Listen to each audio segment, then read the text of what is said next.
Hey gang, what's up? Welcome back to another edition here of Intuitive Angling. Thanks for taking a little time to watch the video, much appreciated. And you know, I get quite a few comments about guys wanting to know stuff about the old days in fishing and sort of the old stories and that type of stuff. So I thought it might be interesting. I pulled out a few sort of historical bass fishing photos that I've been involved with over the past 45 years. And I thought I'd share some of those photos with you guys. I think a lot of you historical fishing buffs will get a kick out of it. So let's check it out here real quick. Hey guys, here's the first one. Here's a picture of 3 shoal bass I caught down at Lake Seminole in Georgia, the Bassmaster Top 100 tournament. I finished in the top 10 in that tournament, caught all shoal bass, trashed the bottom of my boat running up the Chattahoochee River to get to them. But that was a real memorable one right there. Next one here, guys. Here's a picture. This is Lake Murray, Bassmaster years ago. Had the big bass of the tournament, made the top 10, finished 3rd in the tournament in megabucks, and lost 2 fish like that one in the finals. Would have won the tournament, but jumped him off on a floating worm, so that was interesting.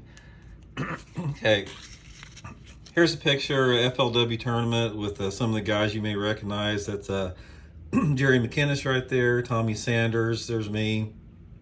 Charlie Reed won the Bassmasters Classic back in 1986. There's Shaw Grigsby there, just for the historical photo right there.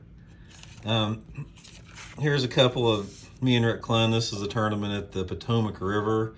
Rick and I are talking there a little bit. They got second in that one. Here's another tournament where Truman Lake, where Rick won the tournament. I got second in the tournament. He swung a 7-pounder over the last day of the tournament, beat me out of it. So that was a neat one. Here's one Rick probably won't mind me sharing. This is him and his wife Melissa. We were out one evening together years ago. I thought that was pretty funny looking. Let's see. Here's a picture of me at Table Rock Lake. This is Rod and Reel Resort up on the hillside.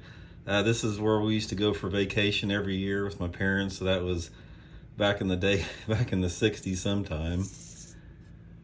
So a lot of you guys may know this dude right here. It's one of my closest friends of all time, Danny Correa. Danny fished the Bassmaster circuit for years.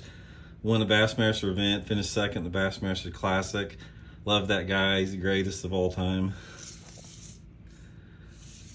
Now here's an old school photo from back at Table Rock Lake in the late 1970s. I've got some generic old bass boat that I bought for like $800. I got a Ranger chair in it.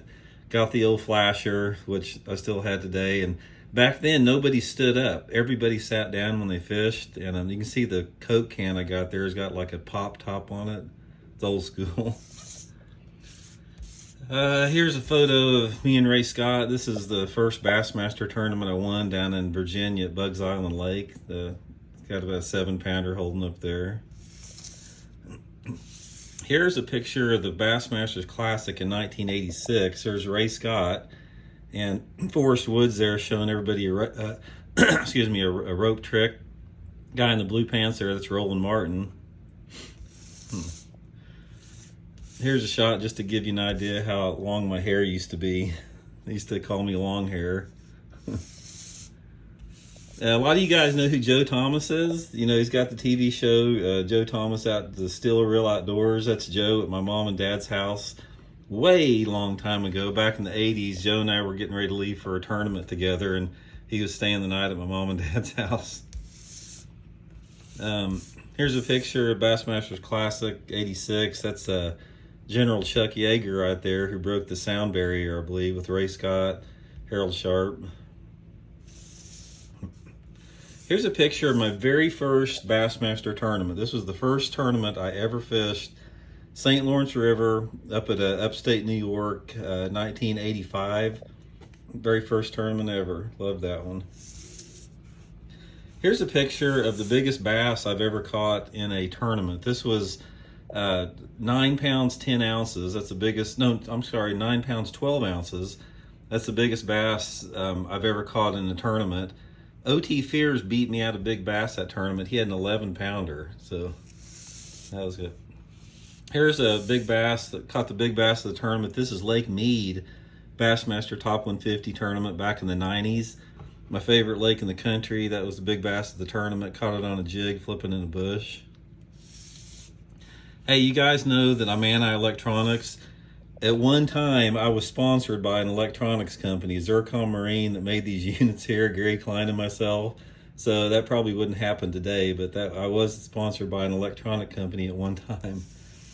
And here's just one more. This is when I won the national casting competition for Bass Pro Shop. There's Johnny Morris and Ray Scott won the casting competition there. Hey guys, just a quick trip down memory lane there. Hope you enjoyed those photos. Again, thanks for everybody watching the videos. Much appreciated, and we'll talk later. See ya.